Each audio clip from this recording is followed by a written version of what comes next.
So, good evening everyone and welcome to tonight's webinar. I'm Alexandra MacDonald, the Commercial Director at SPCK, and it's my delight to introduce to you tonight these authors and this book for this evening. The format of tonight's event will be a conversation between George and Leroy, after which I'll be moderating questions from you, the audience, and putting these to our speakers. Once we finish the Q&A, we will have closing remarks from our authors and then close the event.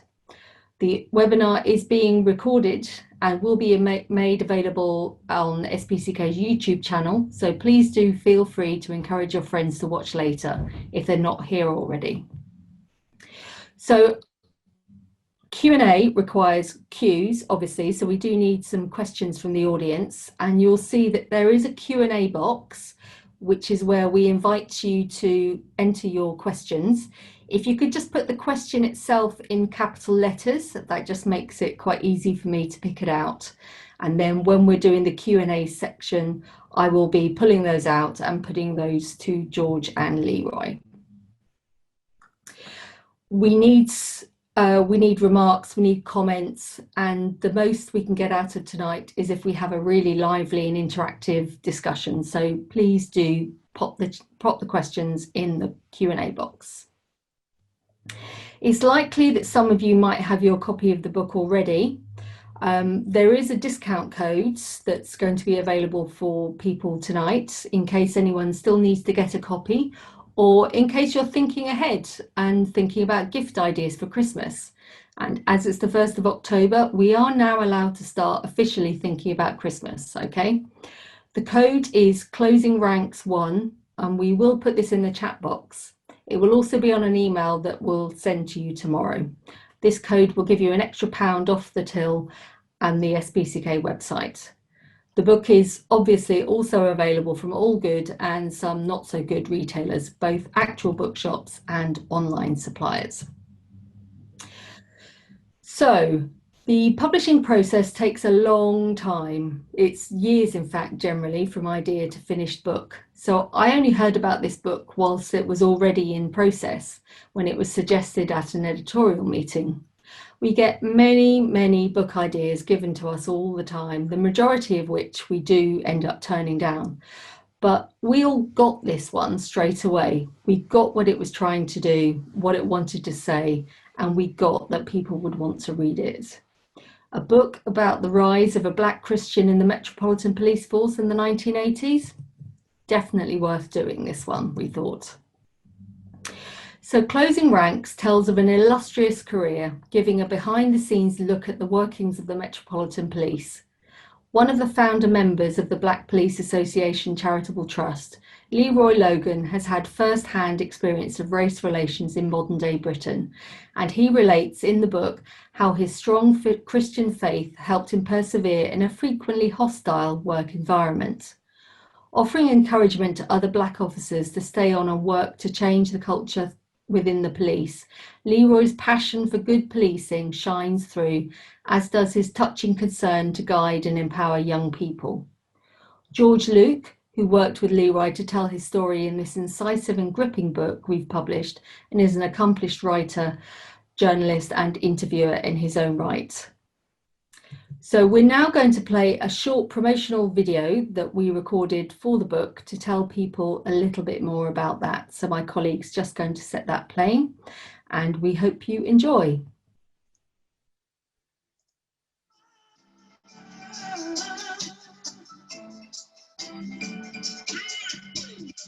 I'm Leroy Logan. I'm the author of Closing Ranks, and I wrote the book for people to understand what it is to be a Black man in London and having to go through the experiences of racism and all sorts of injustices and inequalities, and how that was perpetuated when I went into the police service, and more importantly, getting an understanding on all sides, from the public to the police, so that we break down a lot of the barriers that we see between the public and the police. During the 60s and 70s, with the sus law and the fact that just by being Black, you could easily be arrested and put before the courts because of the colour of your skin, basically. Policing was a real negative image for me and many of my friends. So when it came about after finishing university and going into science research that I was frequenting the same areas as police officers, because I was working at the Royal Fleet, they were using our sporting facilities. I didn't realise they were police officers when I was in the gym or in the bar with them or whatever.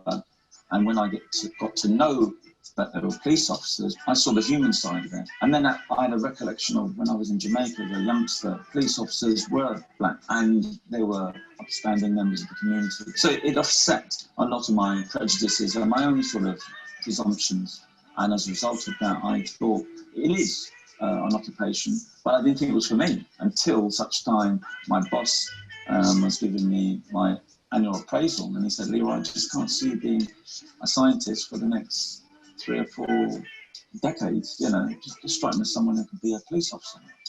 I look like a racist saint. That's my immediate thought. In those days, that's how I saw the police. I was able to offset that by saying, well, I know these officers from Hampstead, they've taken me on a drive round and I know what they do, and it is a very laudable profession. But between applying and getting that date to join, my dad was beaten up by police officers. And, you know, the person I love, to be beaten in such an unwarranted way and in a vicious way by officers, I thought, put that idea to one side, never to emerge again. My dad sued them, got some legal redress, but I thought, you know, that's not going to be my job. Fortunately, I started to see that my worst nightmare could be my biggest breakthrough.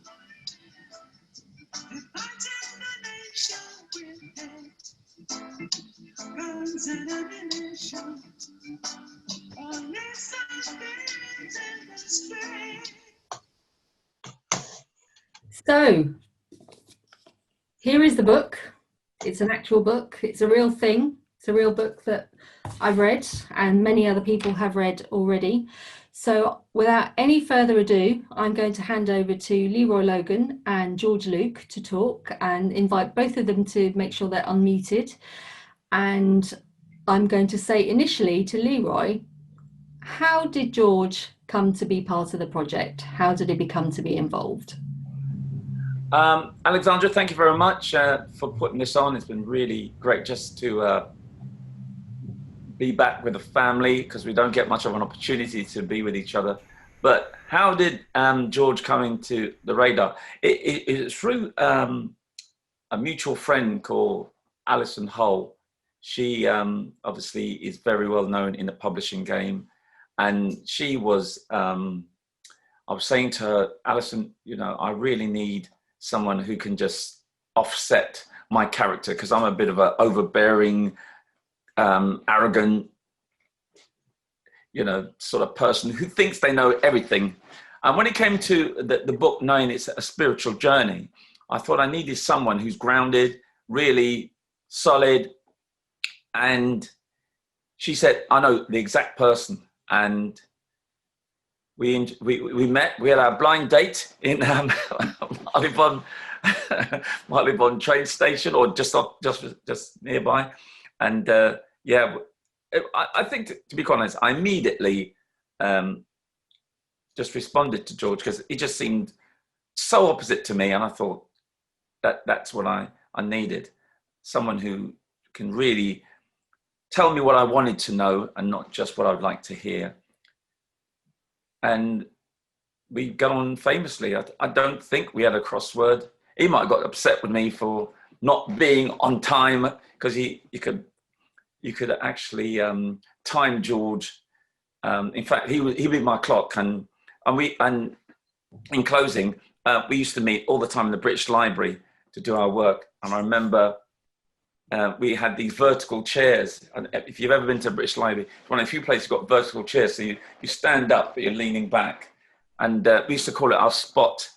So George always used to secure the spot. He was always on time. And I think we'd just turn up, look menacingly, and everyone would leave. And we'd all have our spot always, all the time. So, yeah. It was really good fun, actually. And in one time we were there just doing the work we were doing. And all of a sudden there was a bit of a disturbance, you know, and all of a sudden someone came to me and him and say, oh, we got a disturbance. And we think, oh my gosh, you know, we'll have to add this to the chapter of the book, you know, how we prevented a disturbance in the British Library. But no, it was a really good environment. The chemistry was there.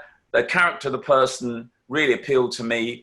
And fortunately, you know, it's shown in the book, and I'm really proud to know George and to be a part of that book. George, how was it for you? Oh, how can I follow that? It's interesting hearing Leroy talk and hearing his impressions of that first date. It is, yeah, first dates, job interviews. They are things that I don't get on with that well. I always go in, there's always a sense of, will he or she, if it's on a first date, like me? And this particular first date happened around a very emotional time. I'd just got married a few weeks after my dad had died. And I was still in that weird headspace of these two amazing things having happened. And then Leroy came in and we had that first. And I think right from there, he mentioned the Steve McQueen project in there as well. I'd heard of Leroy before, I'd heard of him, but hadn't actually met him. And when Alison initially asked, would you be interested in ghostwriting the autobiography of a retired Black policeman? I thought, I bet it's Leroy Logan. I'll finally get to meet him at last. And lo and behold, it was. It was, like you said, those afternoons and evenings at the British Library were really great. We did meet some recurring characters there. There was that disturbance. There were quite a few people we used to bump into regularly, including my best man who works on the fire safety system at the British Library. Our other favourite spot in the library was the members' room. I think we even became a member so that we could sit in there and have cups of tea. Yes, we were members. Don't forget, we were legitimate. And as much as things came out of the meetings that we had recorded at the standing chairs or the vertical chairs, quite a few other things sneaked in that were from conversations that we had over a cup of tea in the members' room when the tape recorder was off. It helps to have a good memory. But it was on the whole, it was a really great experience. I absolutely loved it. And the other interesting thing for me was after about the second or third one, we discovered along the way that all these things we had in common, like the pastor of the church that Leroy goes to, it's my cousin. We just discovered that on the off chance. All these little coincidences and people that we knew in common, all that made it another reminder that the world is a very small place. Absolutely. Yeah, so those kind of connections come out a lot in the book for you as well, Leroy. You know, how you've got connections to various people. Do you want to tell us a little more about any of those? Well, I mean, where do I start? But just to show the connections with George, because other than Pastor Doug Williams, the head of my church, being his cousin, and the Small Acts program, in fact, George, I think, was one of the extras for one of the episodes for Small Acts. So when he told me that, because, you know, again, that showed the interconnection between the book and the film, and it's so well timed for what's happening with the Black Lives Matter. And I suppose with the film and having someone like John Boyega playing me during a time of the 60s, 70s and 80s. Again, I mean, I like to think he's a friend. We've met a few times. I even knew him before he was famous with Star Wars, because he had connections with Damilola Taylor. He went to the same school as Damilola, and I was involved in the investigation. And also the fact that Gretel, my wife, is Richard Taylor's cousin. So there's family connections with Damilola. So there's been so many connections that I think it's beyond me. It's that sort of divine intervention where it's relevant for today, and how we have to stick to our convictions and be, I truly think, as authentic as possible. Because there's one thing I picked up on the streets of London as a police officer, and even in my youth work now with Voyage Youth, the charity I set up almost 20 years ago, is real, recognize real. And if you're authentic and people realize that you're authentic and you're consistent what you do, they will respond accordingly. So I'd like to think the connections I've made over the years, it has been real. And one of the connections, I'm not sure if he's had a chance to link in, is Lee John of Imagination. Some of you may have heard the track on the video. That's Lee's version of Police and Thieves. It's my favorite song for almost 50 years. In fact, my ringtone. So if you hear my phone go off, it's normally Police and Thieves. I've actually turned it off this time, so I'm being very disciplined so I don't get told off by Alexandra. But, you know, I'm really pleased that, again, Lee recording that song, and it meant so much to me, and with the book, and he's actually one of the characters in Small Axe as well. So there's that connection as well. So I could go on, but I'm really, really blessed that there is that family connection. And even Gretel, my wife, she's part of the film. She's a character that's being portrayed. So hopefully when it comes out in December, I think it's the 18th, everyone will tune in. But remember, the film is the taster. The full course is the book. So the starter is the film, the book is the full course. It's a 3-course meal. Absolutely. So we've mentioned that I think we've mentioned Steve McQueen. I think we've mentioned Small Axe. I think we've mentioned the film. Do you want to tell us how that happened? Which had come first, your story, the book, the film? You know, how did that start? Well, the book has been a sort of labour of love since 2010, and it was stop, start. In fact, I had other ghostwriters, but I found 2 or 3 of the ghostwriters that were put my way seemed to be more of a personality than me. Not to say that I don't like personalities. I like personalities, but I thought, hold on, is this book about them or me? So there was a bit of that. And I think that's why George and I got on so well, because he was such a great listener, and he wasn't trying to impose anything. He was just giving it that sort of real authenticity, as I said. But it's really when I had a conversation with Steve McQueen in 2016, when I knew he wanted to do a film about my life in the 60s, 70s and 80s. And he couldn't understand why I was still joining the police. And, you know, as it said in the video, my dad had been beaten up, and you going against all your friends saying, you're a Judas, this, you're that. And taking yourself out of the comfort zone of science and research to go and work in police service. It was a totally different culture, totally different dynamics. And it was my worst nightmare, but I still did it. And he couldn't understand until he was laser-like.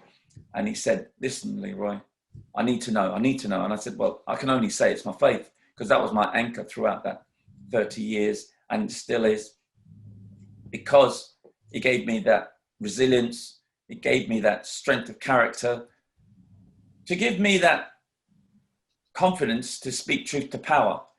And for me, I've always never shied away from putting my opinions known. And I'm getting told off all the time, saying you don't have to say everything all at the same time. But I like to think that, you know, I'm getting better with old age, but I get so committed about the injustice and inequalities I see, that sometimes I just have to say it, or I won't be able to sleep or live by myself. So that for me, it's been really important. And Steve said, yeah, that's what I want. I want that passion. I want that drive, that determination. And that was it, really. And I was so blessed to be part of the script, go and see them on the set. And being part of this project is, as I said, it's been beyond my wildest dreams. That's great. I just want to mention to everyone that we do actually have Lee John on this call here tonight. So quick shout out to Lee John for being the music of my youth. So thank you very much for that. Okay. So George, you've obviously written various other things before. Can you tell me first of all about your day job and what you do? Because I think that would be of interest for people here today. And then tell us how working with Leroy and the book that you've written with him, how that's different to what you've done before. Well, the day job is with an organization that's quite close to SPCK's heart, actually. I'm on the comms team at USPG, which is a sister organization to SPCK. Every February, we were both founded by Thomas Bray, and every February we get together for a big celebration called Bray Day. I've been there since January. And apart from that, most of the last 20 odd years, nearly 30 years, I've spent writing in one form or the other for various magazines and newspapers, both Christian and non-Christian alike. My work's appeared in a few books. My way into writing was through music. Music's kind of a common thread. Even with this book, there's a great deal of music in there. And I started off, one of my big writing projects when I started was The Rough Guide to Rock, which is this huge encyclopedia of rock music. It's got 1,000 bands featured in. I wrote about 20 of them, including such stars as Michael Jackson and Public Enemy.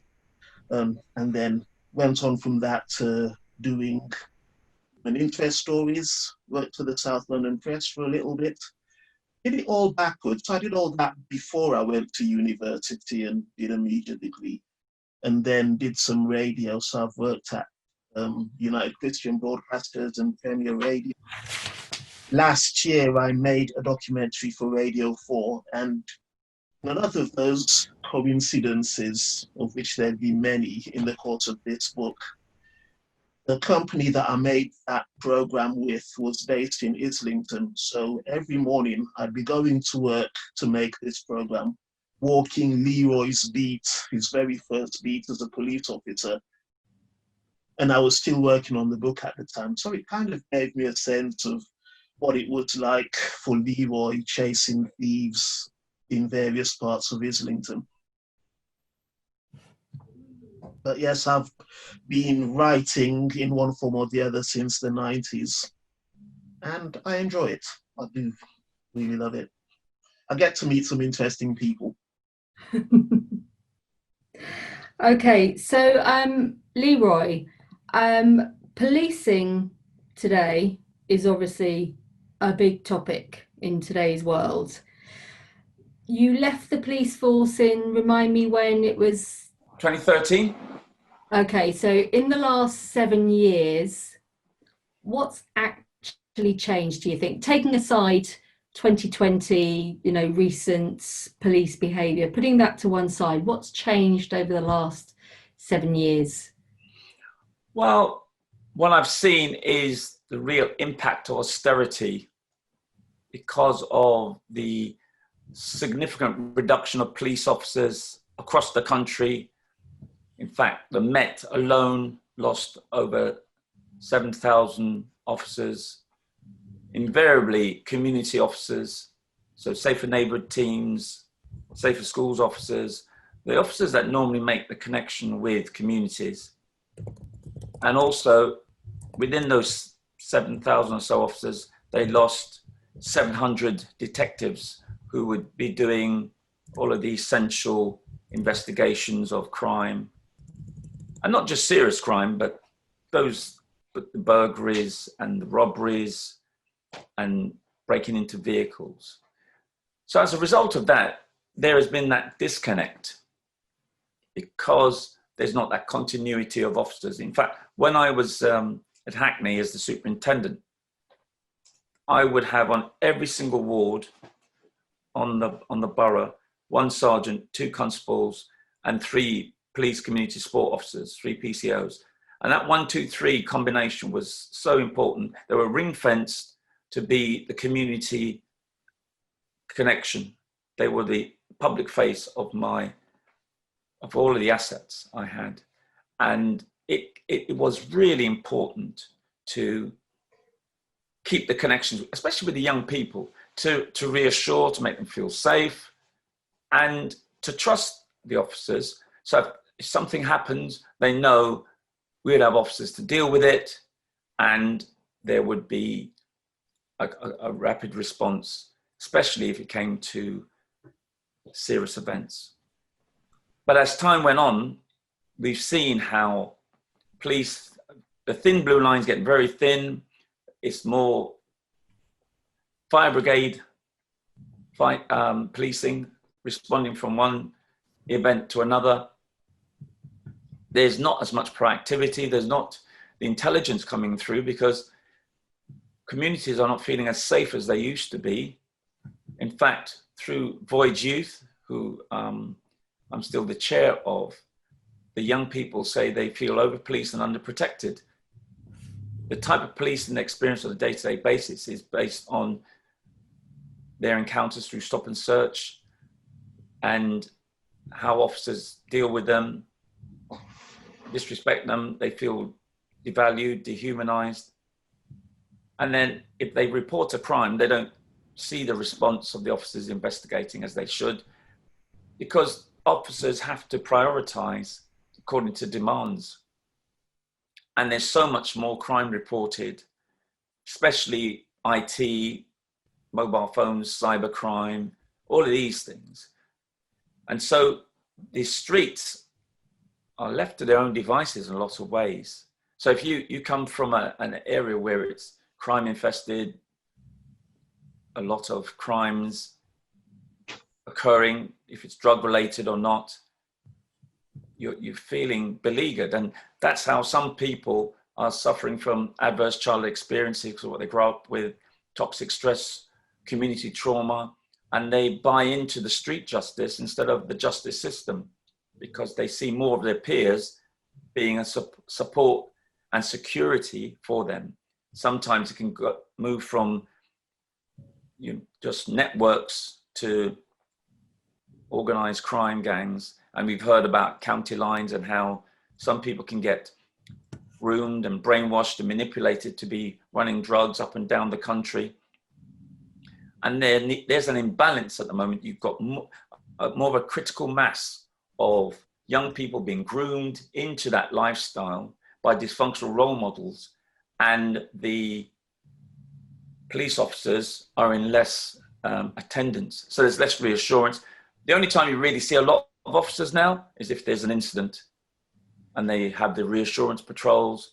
But once it moves on and the numbers go back, they're very scant. And for me, it's a real sad indictment of how the police has been beleaguered. And unfortunately, morale is really low because there's less officers, higher caseload, more complex cases. It's a perfect storm, unfortunately.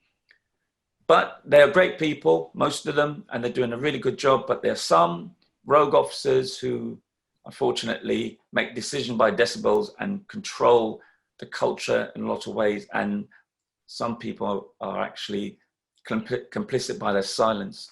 So there's not that sort of, I think, movement of the organization to, the 2020s. And I would like to think it will move on once we build those numbers, we get the right officers in, reflecting London, and the leadership that's so important. And not just from the commissioner, but from the mayor, Sadiq Khan, and the deputy mayor of policing, Sophie Linden, to hold the police to account to make sure they're fit for purpose for the 21st century. Yeah, so bringing it up to date with what's happening. I mean, thank goodness it's it's mainly happening on the other side of the Atlantic in terms of brutality and the way that police are behaving.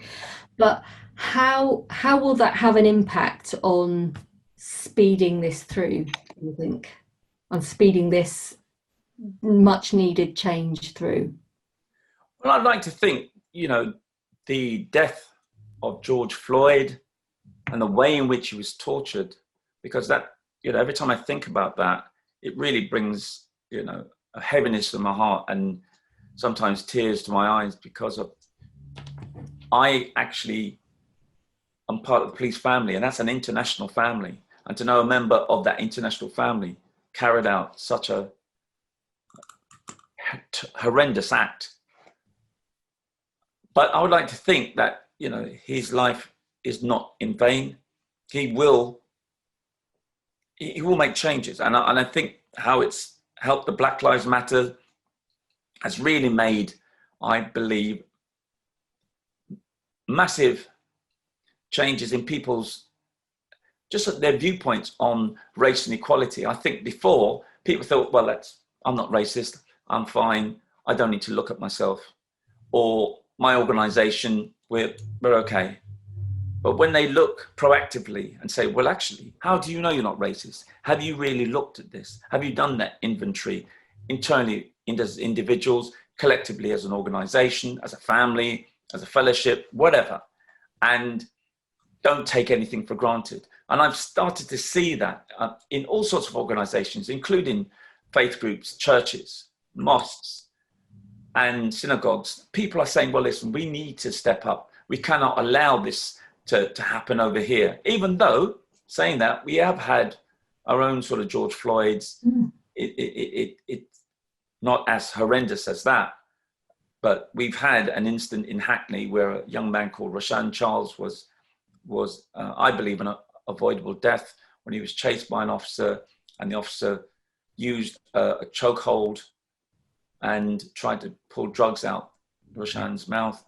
We found out later it wasn't drugs, it was actually tablets, caffeine tablets, or something of that nature. And the young man died. They said it was a lawful killing or lawful death even. And as a result of that, the circumstances, I believe, are learning points for the organization over here. So to say we're out of the woods, it would never happen over here. No, we've had that. But to be fair, we don't have armed officers, so we don't have the shootings that we see in America on a day-to-day basis. In fact, there's so many guns washing over the USA. There's more guns than people. I think they have 350 million, and they have more guns than that. Whereas we don't have it in our culture. We don't have officers patrolling with sidearms. As a result of that, we have a totally different look and feel. And I would like to think we're the envy of the world, and we'll continue to be, but I just think the real issues of policing need to come back to some basic principles. So, and I'll close with this. So Robert Peel, when he as Home Secretary in 1829, when he brought in policing, he said something so profound that's still important today. The police are the public and the public are the police. That contract, that partnership is essential. And I think we really need to get back to that in a consistent and hopefully culturally intelligent way to get the communities working with police in a way that they should be doing. Yeah. So George, you may or may not have had brushes with the police in your past. We don't need to go there. We don't need to know what happened. But how did working with Leroy and writing the book, how has that changed your views of the police or your understanding? How has that informed your worldview of policing in the UK?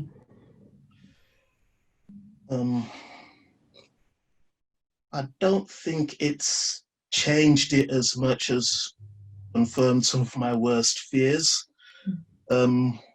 Because, as Leroy's already pointed out, as a Black person living in the UK from the 80s, 90s, noughties, I haven't had brushes that extreme, but I know people who have, and I hear stories. I've been fortunate myself, but to hear and also to hear what's happening from someone who's inside and suffering all these things from within the force as well was just really what's the word I'm looking for? Let me tell you a story of something that happened while I was writing the book.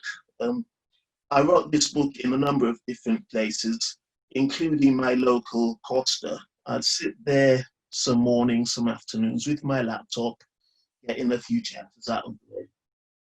Now, I've got a couple of friends, Terry and Diane. I've known them ever since the 90s. We used to go to the same church together, and then when my wife and I decided we want to live where we are now, on the first weekend that we came viewing houses, who should we bump into? Terry, who I hadn't seen in 20 odd years. Turns out he lived here.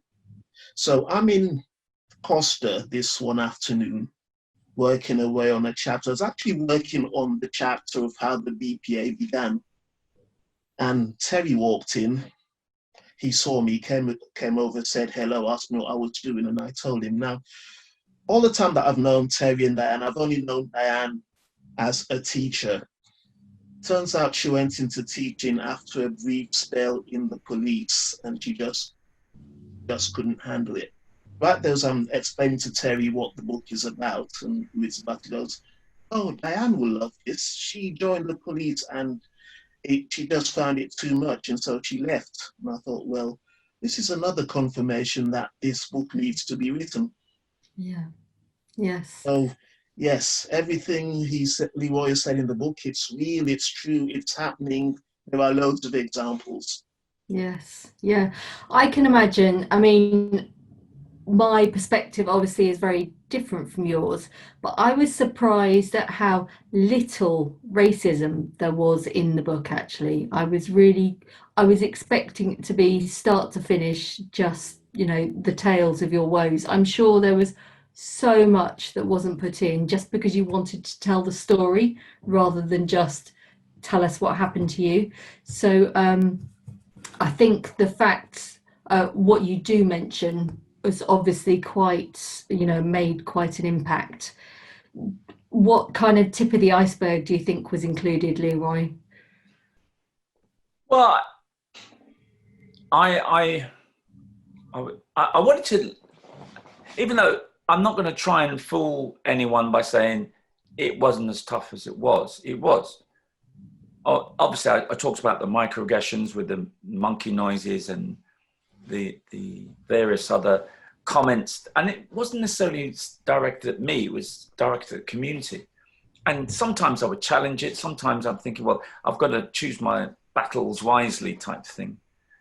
And there was one incident in the book where I had a few years in, by this time I had 4 or 5 years, I'd actually been selected for sergeant, so I was waiting for promotion, and I was doing some borough intelligence work, and I was just coming out the unit, and with a tray of, I was just my turn to clear up and everything. So I had a whole tray of tea and coffee cups, half filled and everything, and officers were running through on an emergency call from the control room, and you can imagine the tray went up in the air, and I was covered in tea and coffee stains, and the officers just looked at me and said, some people can't even hold a tray or something like that. And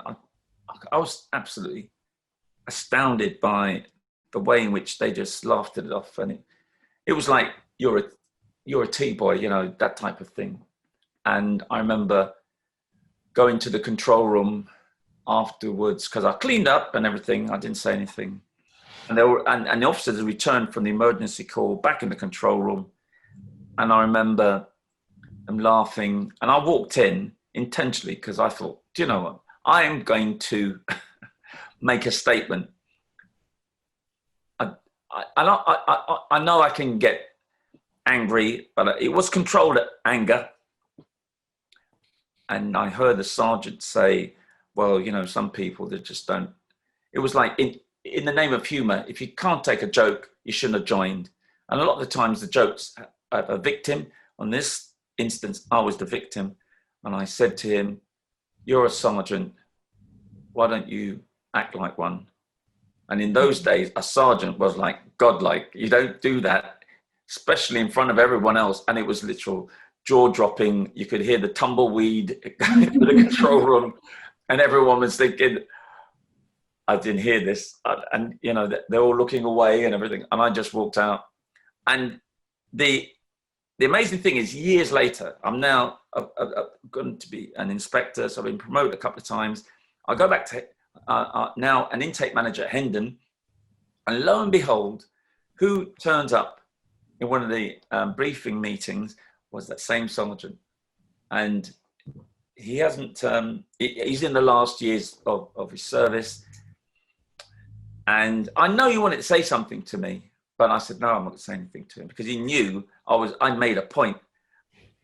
And after a couple of months, he came up to me and said, Leroy, I know I shouldn't have said that. And this was like 10, 12 years later. Wow. You know, he said, I shouldn't have said it. And I'm glad you said it. And it just shocked me, because we just restored that connection. But it was just the fact that it gave him an opportunity to restore relationships with me, which I thought was really important. But there's so many times when these acts, you don't have a chance to restore it. Yeah. Because people don't think, oh, in the name of humor, you're not sensitive about your culture, your color, your gender even.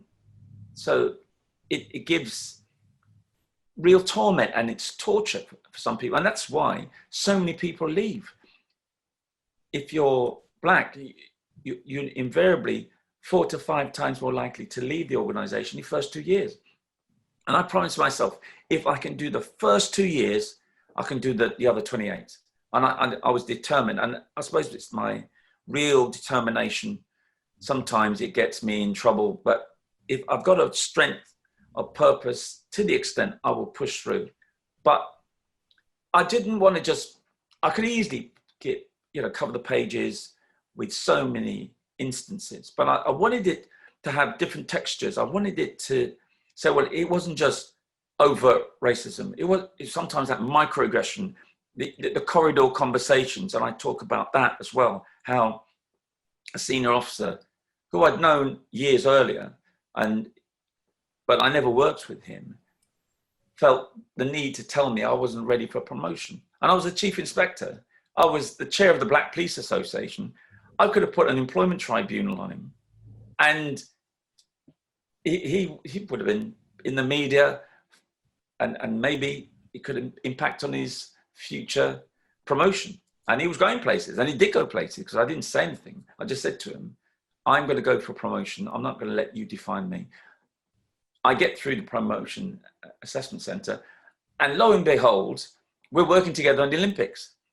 He was the top man in charge of Olympic security, and I was one of the superintendents doing a lot of the work for him. And I never said one thing to him. Sometimes that is more of a burden on someone when you don't say anything. Yeah. And he knew I knew, because anytime we looked at each other in a boardroom or even out on the Olympic site or anything like that, we knew that he almost defined my future, because he thought I wasn't capable of getting promotion. And I think it's because of his assumptions and preconceived ideas about, well, you're not ready.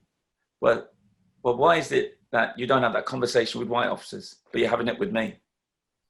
So it's those sort of subtle, insidious drip effects that you need to get clear of, and not letting it set your agenda.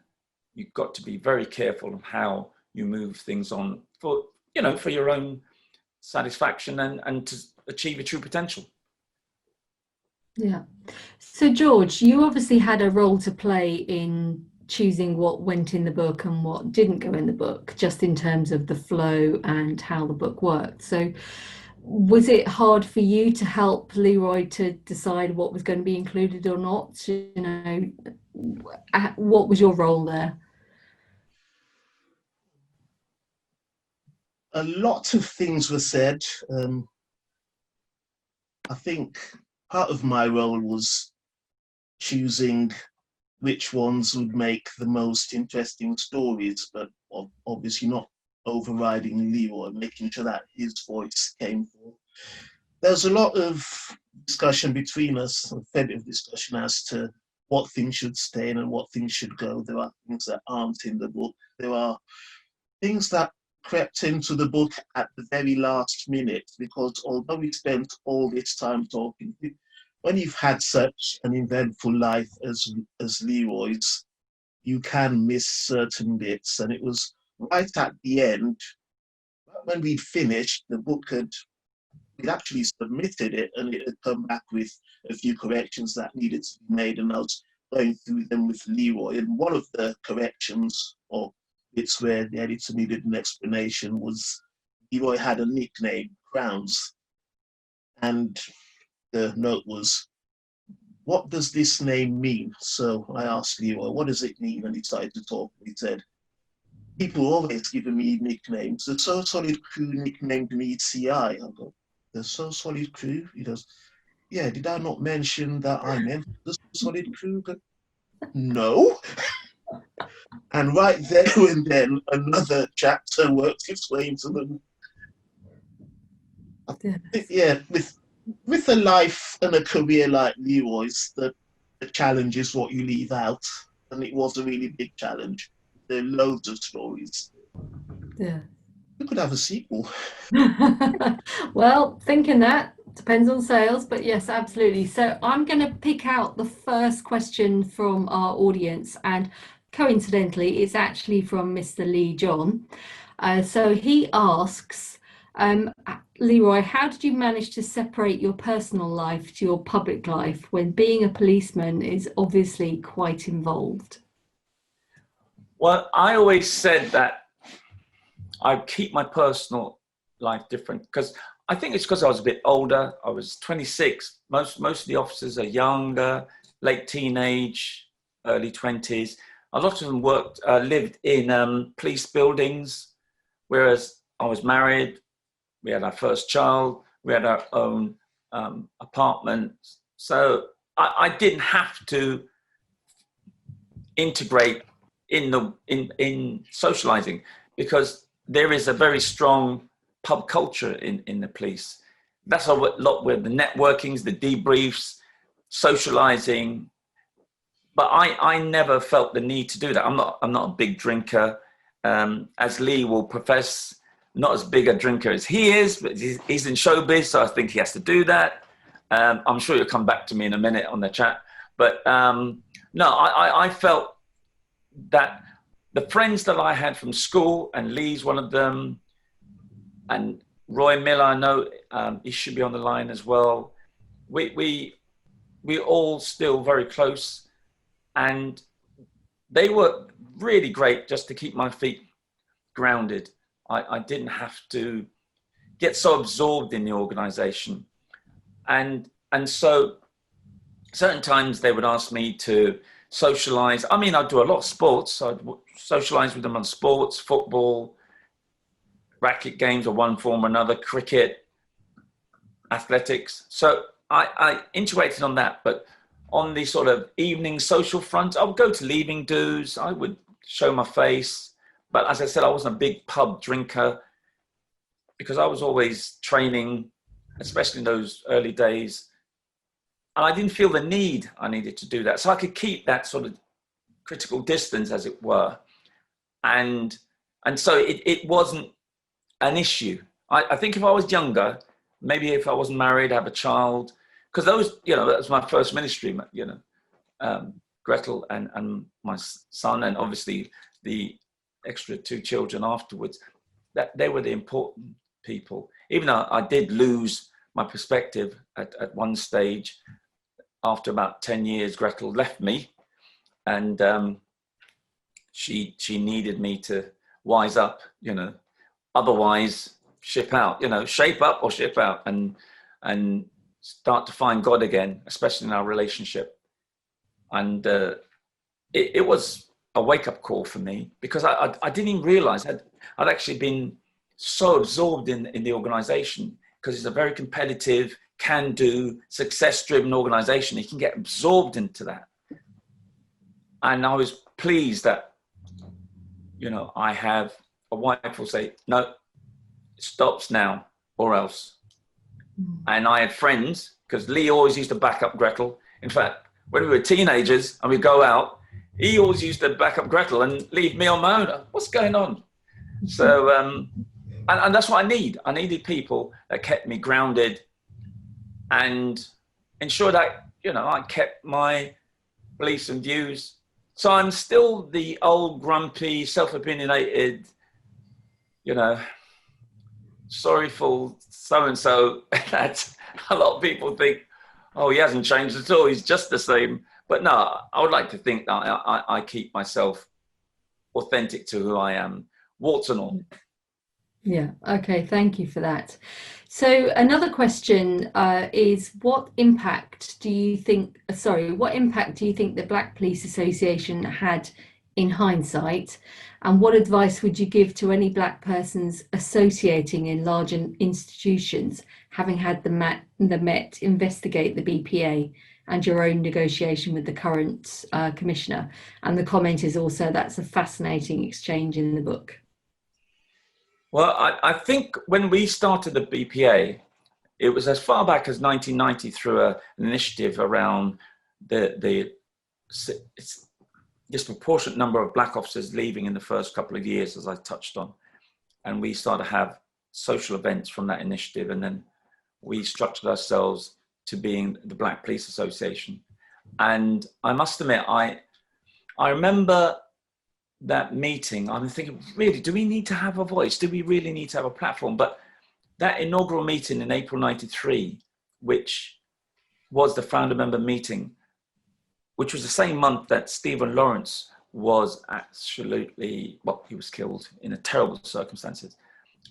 But it made it clear to me that we need to have that voice, because people didn't know our experience. We were suffering in silence, and we needed to have that platform. We needed people to know what's going on. And also, we were Black people in the organization, so we could reflect the views of the Black community. So it wasn't just inward facing, self-serving. We were also speaking on behalf of the community. I suppose our coming out party was really the McPherson inquiry. Myself and two other BPA members gave evidence to say that the police service was institutionally racist, and we gave clear evidence, but not only pointing a finger, but the three fingers pointed back at us. What are we going to do? And we worked with the organization. So because of the profile we had, I suppose in a lot of ways, people feared us, because all of a sudden we had the attention of the Home Secretaries, Jack Straw, all the way through to Jackie Smith. And we had direct links with each of those commissioners throughout that time. And I remember one assistant commissioner, his name is Dave Vaness, and I remember him saying to me, Leroy, be very careful of the power you have. I said, we don't have any power. But he says, it's the influence you have and how you speak truth to power on behalf of the community. And it really became so apparent when I was being investigated for the expenses claim, that witch hunt around the BPA, because of what we did with Lawrence. And I remember I had so many emails and support letters saying, if there's anything you need, just tell us. I remember having a phone call from the Nation of Islam and saying, we'll have 400 of our members to be at the case, wherever the court is or wherever the case will be, we will be there for you. And I said, don't worry, because I had visions of when they were supporting the Lawrence family and there was a big fight at the McPherson inquiry. And I didn't think they were going to do that again, but I just felt, wow. And, they know I'm a Christian and they're Muslims and they wanted the support. So I think that was the influence. We actually had the mandate, not just only from our members internally, but from the community. And I like to think that that's still there. They might not have the same style as me and other leading members, because we were very high profile and we spoke clearly, and sometimes we'd have to warn people that we'll name and shame if they weren't really listening to us. But very rarely we had to do that. But the key thing for us was to speak for our members, support our members, advocate for them, but also doing that for the community. We did a lot of external work, and that's how Voyage came about, speaking for our young people, because that is still the role, and knowing that inextricable link between how you serve your diverse personnel to make sure you're better equipped to serve the needs of a diverse public. Yeah, that's great. Thank you. Shabnam asks, when you had your dark days, did you have trusted colleagues to support you? Well, Shabnam is one of the, before she retired last year, she was the top ranking female Muslim detective. So she's a detective superintendent. I think that's called fishing for compliments, Shabnam. Well, she deserves it, because we supported each other in some real dark days. In fact, we worked together on the Olympic security team, and we'd have, even with the Black Police Association, she was an active member. And especially after the investigation to me, I made sure so many other cases had to be dealt with before they would just settle with me compensation. And Shabnam was one of the cases where it'd been festering, it'd been withering on the vine, and just supporting officers who would leave otherwise. And we couldn't afford that, because they brought so much talent to the organization, and it's not being nurtured and it's not being supported. And Shabnam is actually, I call her Miss C, Shabnam Chowdhury. Miss C was the person who has shown that she would have been lost 15 years ago, and she wouldn't be a detective, such a role model in London and nationally. She's had international leadership awards as well as national ones. And that says a lot for me in terms of supporting one another, because from my understanding, my generation, the people of minority ethnic backgrounds are not great on social networking, whereas our white majority culture colleagues were very good at that. It could have been in a pub, it could have been in various groups, sport related or otherwise, but we weren't very good at that. And I think that's what the BPA was. It was based on a social forum, and we were there to say, well, listen, what you're going through is not just in your head, it is actually real, and you need to unpack that so you can not only challenge that, but also learn from it to make sure you achieve your true potential, and don't leave the organization because you can't figure out what's going on. So that for me is really important, that we still have that social network, and it's really important even in retirement now with COVID. It's so great you can speak to your ex-colleagues that you've had some experiences with.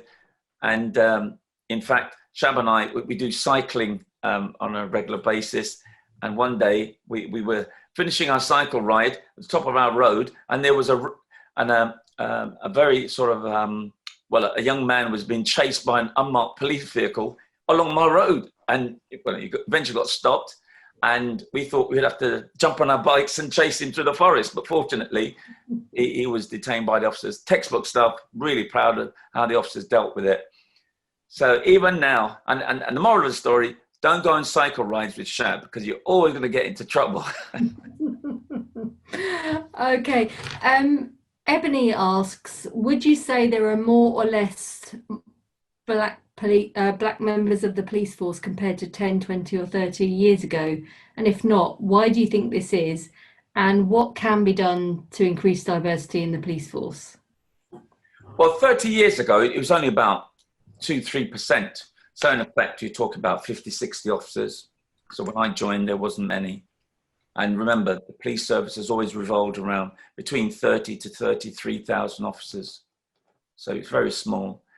But the Macpherson inquiry, and there was a sort of recruitment campaigns for minority ethnic officers, but recruiting, retention, progression was a key part of the recommendations of the Macpherson inquiry. And the Stephen Lawrence steering group was the independent oversight to monitor, because what gets measured gets done. So there was that monitoring of those recommendations. And that, I think, was key to ensuring that people come in, because invariably you get about 25% of recruits are Black and minority ethnic.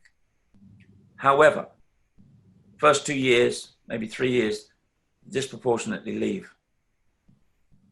The Macpherson inquiry assisted to ensure we had positive action, not only to target certain people to join, but also how you nurture that, how you assist them to really understand that the organization, the types of jobs they're dealing, because even shift work can be demanding, the type of work you have to deal with, critical incidences, dealing with murders, rapes, kidnappings.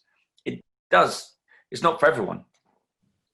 But the wider issues of the culture, how do you support someone to survive that and to strive and not just leave the organization? And then, of course, promotion. How do you bring them to a level where they can compete on an equal footing with their white counterparts? These are sort of things was really honed in. And there was that realization that a more reflective organization is a more efficient and effective one. But unfortunately, as I said, after the first 10 years of the Macpherson inquiry, a lot of the independent oversight from the Stephen Lawrence steering group was eroded. Chief constables were marking their own homework around all those recommendations. And so that exponential growth we was getting has leveled off more or less. So now it looks about the 12 to 15% mark. Again, it's much better than it was in '83 when it was only 2 or 3%, but it could be a lot more. It could, because to be reflective of London, you would have to be at least 45%. So they're at least 2/3 down on what they should be. And I really thought that the growth we saw from 1999 to 2009, we would have been close to it, but it's leveled off. And I suppose cases of officers being investigated or heavy-handed policing has put off people from joining. They think, well, why would I join? It's not an employer of choice. And they might think, well, I'll go on to something else. And that saddens me that we don't have an organization that looks like London. Mm. So Ebony also asks, there are two more related questions here. So do you think Black police officers reflect the feelings of the Black community to the police force, or rather the Black police officers reflect the feelings of the police force to the Black community? And then related, how do we get the community to work with the police, as you said earlier? Yes, very good questions. I think that's a personal answer, because I know I had to make it clear that I'm a Black man who happens to be a cop. Because here I am in retirement, I'm still a Black man.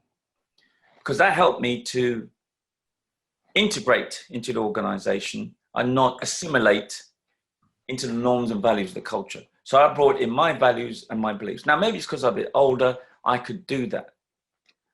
Because I used to see fellow Black and minority ethnic colleagues assimilate, and they really absorbed the culture. And a lot of the times they could be even more tougher on their own people just to fit in. They don't want to be seen as not being, a team player.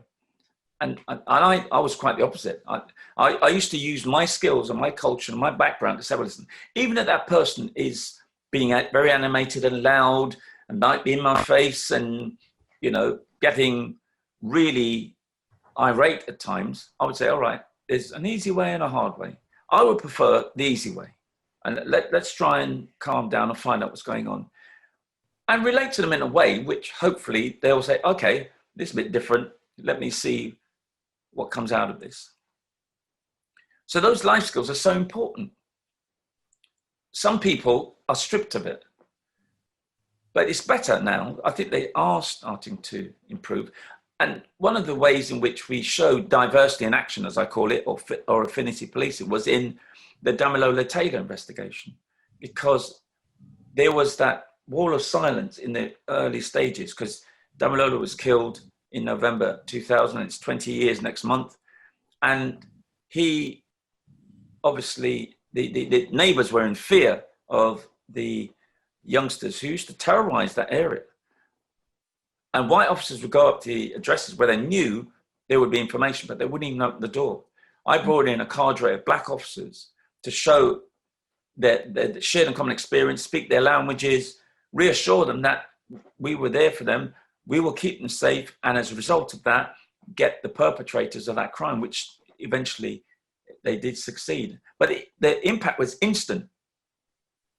And that for me is really important, to show diversity in action, and my colleagues, my majority culture colleagues, seeing the benefits of that. Because sometimes, especially in the early days, officers couldn't speak their languages or show their faith. And again, McPherson was really good at that, because all of a sudden you had prayer rooms. So if people wanted to have prayer time, especially Ramadan, for Muslim officers to have time to pray and reflect.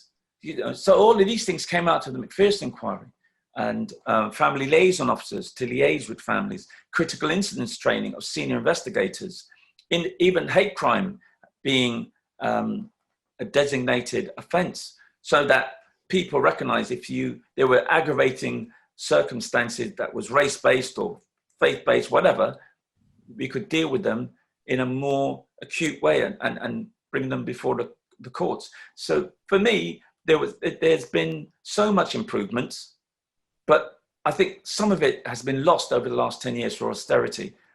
And I think it's so ironical that Boris Johnson is now the Prime Minister, because he was very instrumental in all of this. And I'm not too sure if he's just saying these things. I like to think he's walking the talk and really bringing back an organization back to the stage that it was, and hopefully even more efficient and effective. Yeah. So this is a quick question from Dean, who was heartened to see David Michael mentioned in the book.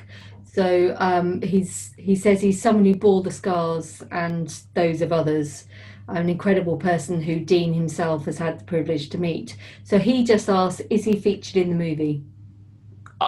He's not in the Steve McQueen movie, no, because I really didn't know Dave until we started to meet around our social network. So that was the early 90s, whereas the film is from the 60s, where I went to school. So that's why Lee's involved in it as well, and the 70s and 80s. So it's just literally that stage in my career.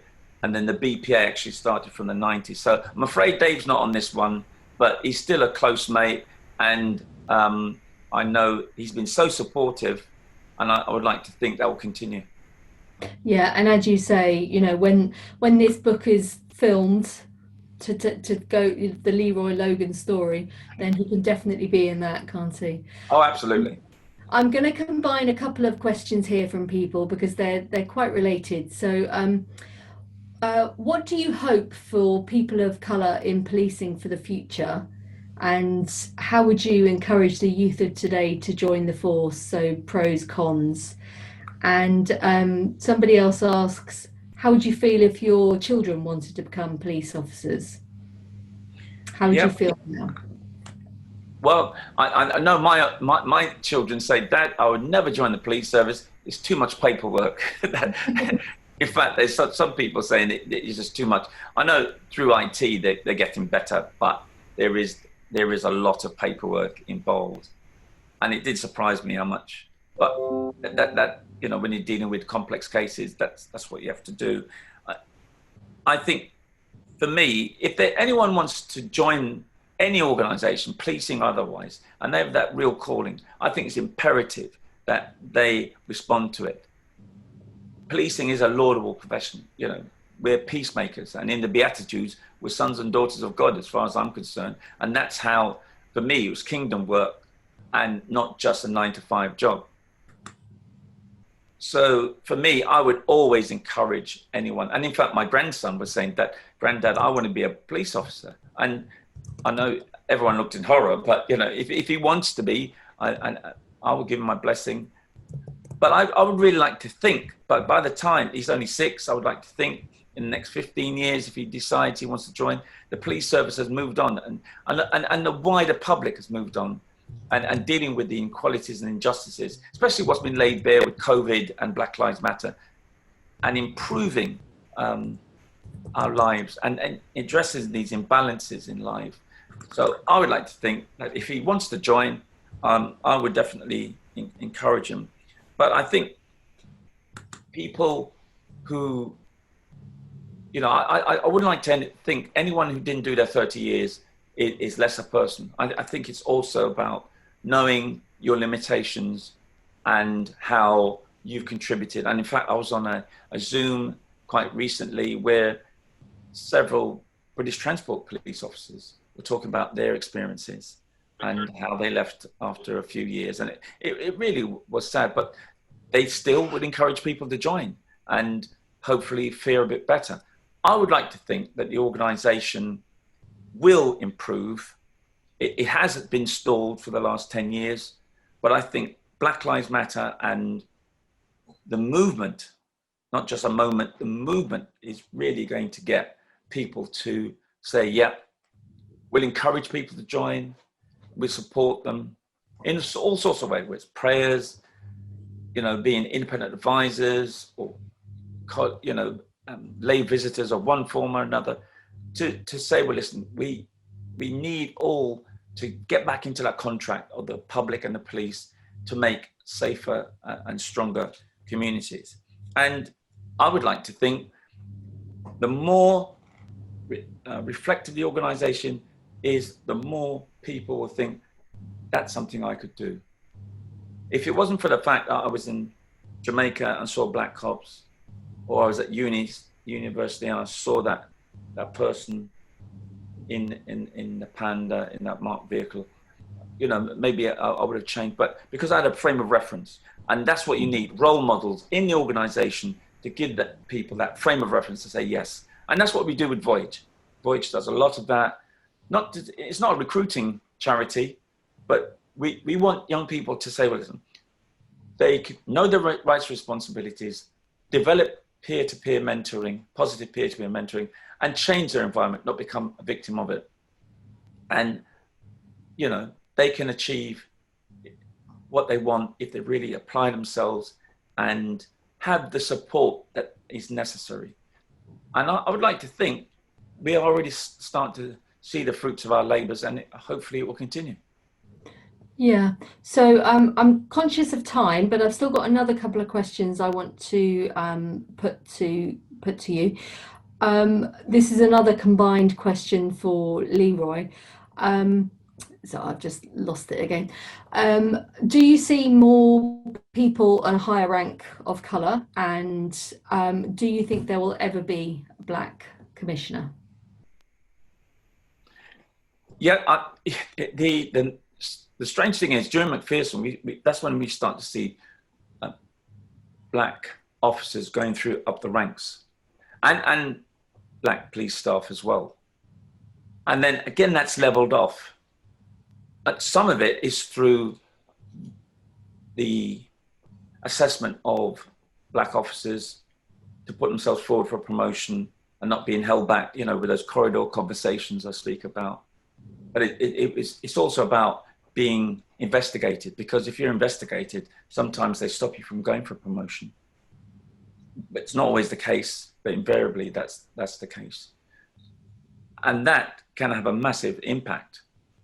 Just like that person referring to Dave Michael, I know what he went through had a massive impact on, he could have easily been a chief constable, because he's got 2 law degrees. He's a massive intellect and very practical as well. Very good police officer. So it's around really getting those officers in the right place to really excel. What I'm concerned about is the investigations. Even now, out of 6 or 7 superintending ranks, quite recently, up until the summer of this year, 4 of them were involved in investigations.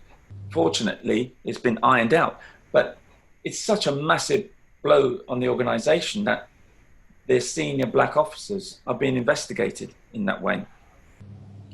In terms of a black commissioner, I think it's possible. You know, I think there's some black and minority ethnic officers who are doing exceedingly well. Neil Basu, he's an assistant commissioner for specialist operations. He's in charge of counterterrorism nationally, amongst other responsibilities. He could be a future commissioner. And we did have a chief constable, that was Mike Fuller. He was the first black chief constable. He was based in Kent, and he was there for, I think, 6 years, 2004 to 2010. But we haven't had a black chief constable since he retired. And as I said, I would like to see more. You know, it's been 10 years since we've seen a black chief constable. Even though Neil Basu, as an assistant commissioner, specialist operations, is equivalent to a chief constable. So technically we do, but I think when you've got that top person, the buck stops with him or her, then, you know, that's when everyone will say, yeah, that's the person. And that's a massive role model. So I won't discount the possibility. I would like to think it's definitely more possible than it's been for a long time. Yeah, and it absolutely has to not be tokenism. It has to be reflective. Based on meritocracy. We can't have positive discrimination like in the US. We've got to have positive action, but people are judged on their merits and not just on the color of their skin. Yeah. So I think we've got time for one more question, and this one's actually for George, which was, how different was it working on an autobiography compared to your previous projects? And how easy was it for you to feel that you were staying true to Leroy's voice? Well, for starters, it was much longer. I went into it thinking, oh, I've interviewed loads of people. This will just be an extremely long interview article. And then very quickly realized, well, that might help you start the process, but you've got to think of it as more than that. And the interesting thing with it, of course, is you meet up over several months.